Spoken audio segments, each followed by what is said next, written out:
Usually we start a couple minutes late, but we are cramming so much into today. I think that I probably ought to get us started right in at 10 a.m. so that we don't run out of time for all the great discussion that we have planned. So I will go ahead and say welcome to the June 3rd Thursday Web Forum for the Southeast Conservation Adaptation Strategy, or SECAS partnership.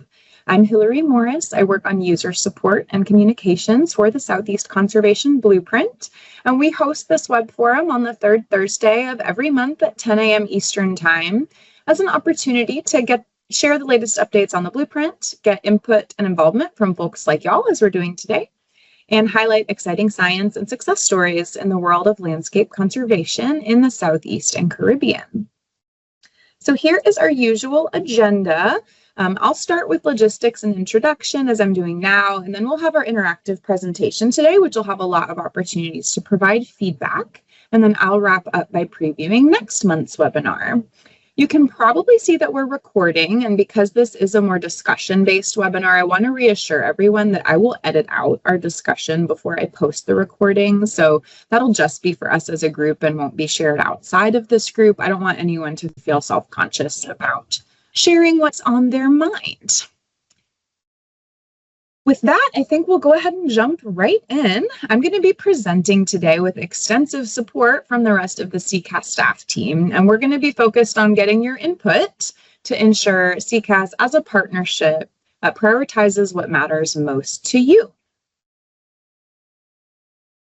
So as you may know, SECAS staff have been through a lot of upheaval over the last year, and the largest impact by far was definitely the loss of 50% of our staff capacity.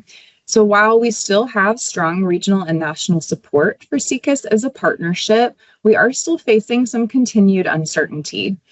And as our team met at the end of last year on the heels of the longest ever government shutdown to start to plan our workload for this year that we're in now, we found ourselves wrestling with some tough questions about where to focus our time, because we want to make sure now more than ever that we're really sustaining the particular roles, products, and services of SECAS that are most valued by our partners. And we also know that if we've gone through a ton of change and we're expecting more in the future, that's probably true for y'all too. We keep hearing this term unprecedented times thrown around, right? Your needs may have evolved. So it seems like a good opportunity to check in. And that's really where the concept of this webinar was born. So we're so grateful for you all joining us today to share your thoughts with us. We're going to start with sort of some broad feedback to basically gut check the balance of time for where SECAS focus on supporting, improving, and promoting the SECAS partnership and its products. So this triangle is our traditional model for thinking about balance of staff time that we've used in the past. We've used it to ask for feedback from groups like the SECAS Points of Contact about the most important areas of focus. I want to define some terms. So here when I say support, I mean supporting the use of the products of SECAS. So think about how you can reach out to staff for help to use the blueprint in a plan or to write a letter of support for a grant. When I say improve, I'm talking more about the product development or the technical side, working on updates to the blueprint or the goal report, making that data available in a viewer. And then promote is more about spreading the word and engaging with new partners. And I will note, yes, the lines between these categories can get a little bit blurry. This isn't a perfect model. It's just something that we hope will turn out to be a little bit useful as you think about trade-offs. So when we support users of the blueprint, yes, we sometimes get feedback that helps improve the blueprint, but just sort of do your best to suspend your disbelief in the overlap of those categories. So where we landed this year for the year that we're in now was that as best we could, we wanted to avoid any noticeable disruption in the level of support that we provide our partners. And so we really leaned into the support side of this triangle this year. And to make time for that, we pulled back from improve and promote a little bit. For promote, we sort of naturally ran into some challenges with policy restrictions on travel, especially to conferences. And there were times last year we couldn't even spend money to print fact sheets. So this sort of happened on its own. But the biggest intentional shift was that we significantly scaled back the improvements that we took on for the Southeast Conservation Blueprint this year. If you think back to like 2022 through 2024, we were embarking on massive improvements, using the blueprint, using consistent methods and data for the blueprint region wide, expanding it to the Caribbean for the first time, expanding it to the Gulf marine environment for the first time. And by comparison, we bit off a much smaller piece this year. And so far, I think we've been reasonably successful in maintaining our user support commitments, though in some ways, I think we may have gotten a little bit lucky that no huge time-consuming projects have hit our desk. So in addition to the broad input on the focus of staff time that you all just gave us, we want to dig into some more specific questions now that are related to the blueprint, which is, of course, the primary product of SECAS, and as a result, a big focus of our staff time. And now that we are midway through the cycle of developing version 2026 of the blueprint, which we are planning to release this fall, we're starting to talk about whether or not we're going to do workshops for this blueprint. What does that look like with our reduced capacity? And we're already starting to think ahead to next year. Is there going to be a blueprint update in 2027? We know that we'll be facing more tough questions about competing priorities. And so we're really just, again, looking for that input from you all to guide these decisions and make sure that we're prioritizing our time effectively.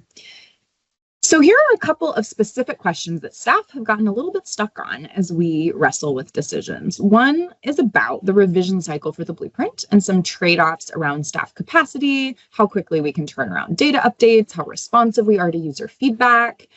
And then another question about the format and the frequency for how we get feedback on the blueprint, whether that's through workshops or other avenues. Basically, as staff, we live these issues every day, so it's easy for us to get a little stuck in the mud of the trade-offs and the details. So we just want to refocus on what our partners need and prefer. So we're hoping that you can help us with that.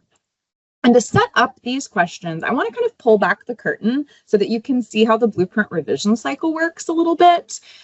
Historically, we have updated the blueprint annually, going back 10 years. So I will point out it's not a wholesale update in all parts of the geography. Sometimes it was just one particular area that was getting an update. And I want to provide some context of what has that annual update cycle looked like. Well, in 2023, which was probably at the high end of what a blueprint update would look like, we had as many as 4 GIS people working on blueprint updates, paired with about 6 user support staff. So we had the time and energy to beat up the data, to go deep on issues. That was a year that we had a significant focus on improve, and we updated more than 50 indicators, which was pretty much our entire data stack for the blueprint that year. Now this year, in contrast, we've taken the foot off the gas of improve, as we explained earlier. So we had just 1 GIS person and about 2.5-ish user support people working on those updates. So this is a highly simplified depiction of our blueprint development process. Basically, we start with our indicators, which are our data building blocks of the blueprint. And then we move on to the downstream steps where we run our prioritization model, we run our connectivity analysis, and we glue together the priorities and the corridors to make the final blueprint. So let's zoom in on the indicators a little bit more closely. The indicators are the data building blocks of the blueprint, and we work on developing them typically from around December through May. And here, the point I want to make is that the scale of the workload is really proportionate to the number of updates that we decide to do. If we work on just a handful of indicators like we did this year, that frees up staff time for other things. If we work on a whole bunch of indicators, that's going to consume a lot of our time. So for example, this year when we reduced our indicator workload, that really allowed our GIS coordinator, Amy, to be way more actively involved in user support, which has been hugely helpful, and also to do a deeper dive into improving our corridor methods, which we know is going to pay big dividends moving forward. Moving on to the downstream steps of the blueprint process after indicators, we have a little bit of a different thing going on where these steps take pretty much as long as they take, no matter how many indicators we update. And this stage typically lasts from around June to September. So this is the stage that we're in right now for Blueprint 2026. It just takes time to run all the models and then share the data in our viewers. So sometimes as staff, we will call this pulling the crank of the blueprint, or we'll use this metaphor of a washing machine. So you can think that, yeah, regardless of whether you throw one pair of jeans into the laundry or you run a whole load of laundry, the wash cycle is going to take basically the same amount of time. And my point here is that we can really only scale the time commitment of the blueprint back so far if we decide to do an update in a given year. And there's some nuance to this, right? Like the Caribbean, the models run really fast because it's a small area, so we can scale that back a little bit. There's some efficiencies that we can find, but generally, if we commit to doing a blueprint, it's going to take this minimum amount of staff time. We really can't scale it back any less than that. So I want to walk us through some pros and cons of the annual cycle. Obviously, we do see some benefits because we have had reasons for doing it this way up until now. One of the big benefits is that theoretically, we can pull in new data as soon as it's available. We don't always have the time to take on every single indicator data set and update it. So I won't want to promise that this always happens because it doesn't, but we at least have the window to pull in updates, especially those that we know are really high priority for our community. And so this is something that we often highlight when we talk about how the blueprint can serve as a climate adaptation strategy. We'll say that, hey, by regularly updating the data, the blueprint keeps up with the changing landscape. And I want to give one example of an indicator revision that we worked on this year. We had a really exciting update to our fire frequency indicator, and Rua led that team. We worked through 4 or 5 iterations of that indicator. Adam and I worked on the user support and the communication side, trying to ensure that the indicator made sense. And it is a huge improvement over the previous version, in a large part because it uses historic fire regimes for the first time. And so if you participated in that team, you gave your valuable time and effort, maybe you shared data, you only have to wait about 6 months before you see the fruits of your labor reflected in the final blueprint. So I want you to consider, if you were on that team, how comfortable would you be to have to wait 2 years instead to see the results of that data in the blueprint? That might be what would happen if we slowed down our blueprint cycle. So we want some input on those sorts of questions. And there's a similar dynamic in play with user feedback. So if you came to a workshop, you leave us feedback that, hey, this area is under prioritized in the blueprint. How long are you willing to wait to see if the next version fixed the issue you reported? And of course, just like bringing in new data, we don't fix every single workshop comment every year. Some are thorny and complicated. We have limited time. But with annual updates, at least we have the chance to fix those problems. And I want to believe that over time, that responsiveness has built some trust with y'all, that you have a role in shaping the blueprint, because you do. And even if it doesn't meet all of your needs right now, hopefully you see that, hey, you're on track to someday meet my needs. And I sort of am bought into this blueprint process.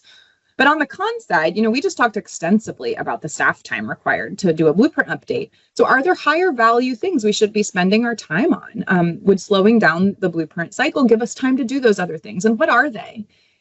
And is it possible that some people find the annual cycle disruptive in some way? Maybe you're tired of downloading new data every year. Maybe your planning timeline doesn't align well with a revision cycle that is every year.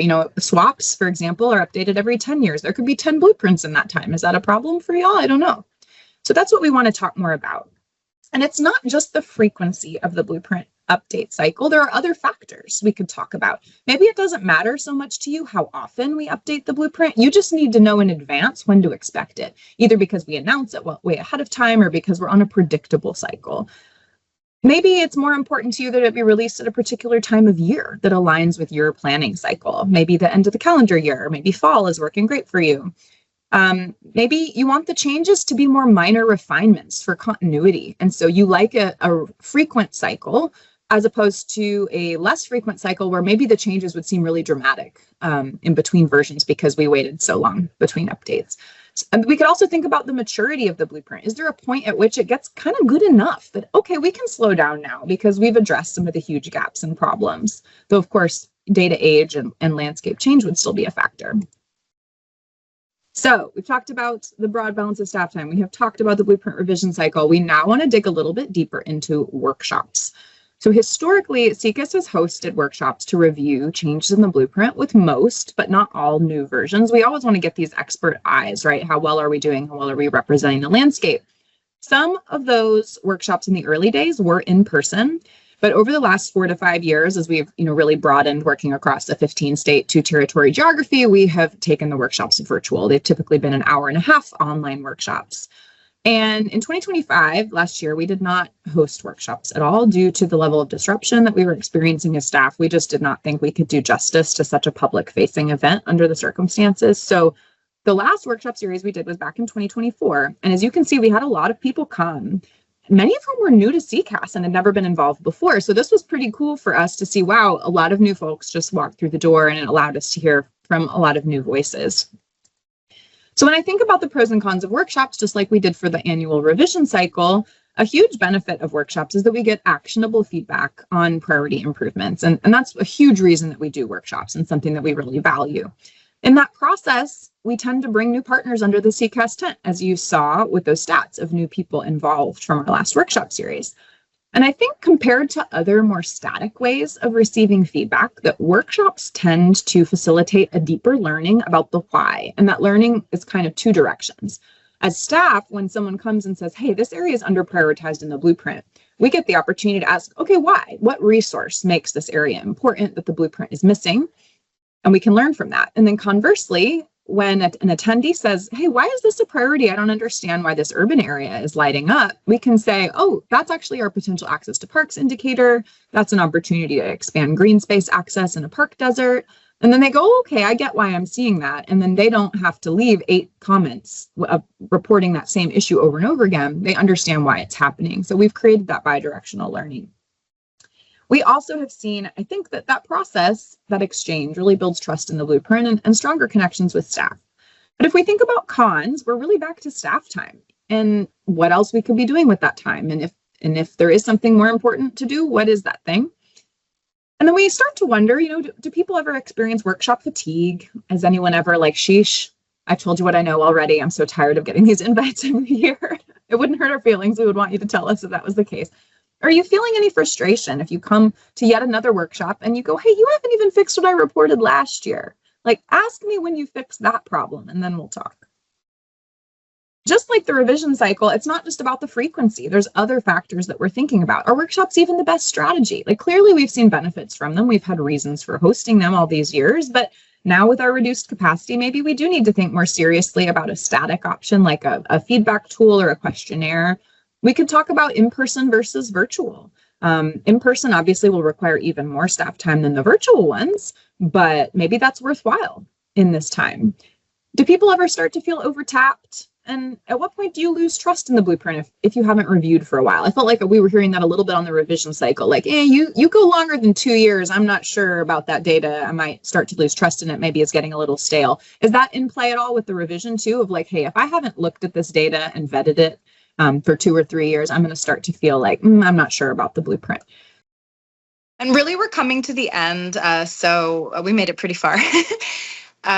If you could do the next slide, I think we're just having like a last 5 minutes for anything that you'd like to share. To give you all a preview, we're going to collate the feedback and share the blog share the feedback in an upcoming newsletter in a blog. And just given that we didn't have a huge number of people on the line, we may explore whether there's a way to maybe share the slides from this webinar and encourage people to vote asynchronously, kind of as Gary was suggesting for our workshops. And then we'll have to strategize on the best way to incorporate this feedback in upcoming years. We are still facing a fair amount of uncertainty, and so we'll just have to see like what's most realistic given the constraints that we're facing. But your feedback will really help us prioritize y'all's needs and preferences. So we're super grateful for that. Well, then we'll just say a huge thank you so much for your feedback and your participation in the Menti. I want to wrap up by previewing next month's web forum. We're going to be going back a little bit more to our traditional format where we have a presenter and Q&A. We're going to be hearing from Jacob Blantford with the Center for Large Landscape Conservation. He's their Appalachia Landscape Conservation Coordinator, and Adam is dropping the link to register to that webinar in the chat. So thanks so much, Adam. He's going to be talking about the importance of the Appalachians for ecological connectivity and kind of the shared priority of this region across lots of different sectors and organizations, state, federal, tribal, partnership, all of the above, and just talking about ongoing work to help connect and restore wildlife corridors in the Appalachians and kind of create this highway for climate adaptation stretching all the way up into the Canadian provinces. So as someone from Western North Carolina, I'm very excited to see this great spotlight on the Appalachians and hear about some of this amazing work. So definitely don't miss that. And then I think the last slide is just our usual how to get more involved in SECAS. I really would encourage y'all to sign up for the SECAS newsletter. It gets you a monthly reminder email about this web forum as well as our monthly newsletter. And this is where a lot of these opportunities to get involved that we've been talking about today are promoted. If we have a workshop series, it'll be advertised here. If we have an indicator team that's open for people to join, that'll be advertised in the newsletter. So we really won't blow up your inbox, and it's a great way to be aware of all the great ways to participate in SECAS. Of course, your staff are available and would love to talk to you. Our contact information is on the staff page. So if you wake up in the middle of the night and go, I had this great nugget of insight about the revision cycle that I should have shared, and rats, I missed it, please just email one of us. We would love to hear from you, get your feedback on the blueprint. Or obviously, if you'd like to use the blueprint in your work, maybe you're applying for a grant and you'd love a letter of support. Maybe you're working on a conservation plan and you're not quite sure how to incorporate the blueprint priorities. We are happy to help with that. And that support is always 100% free. So that's that support side of the triangle. Please take full advantage of it. That's why we're here. So with that, I will just pause one more time for questions to see if anyone else would like to share anything before we hang up. Well, thanks all of you for coming, and thank you, team, for coming through in my moment of technical crisis. Always know I can count on you guys.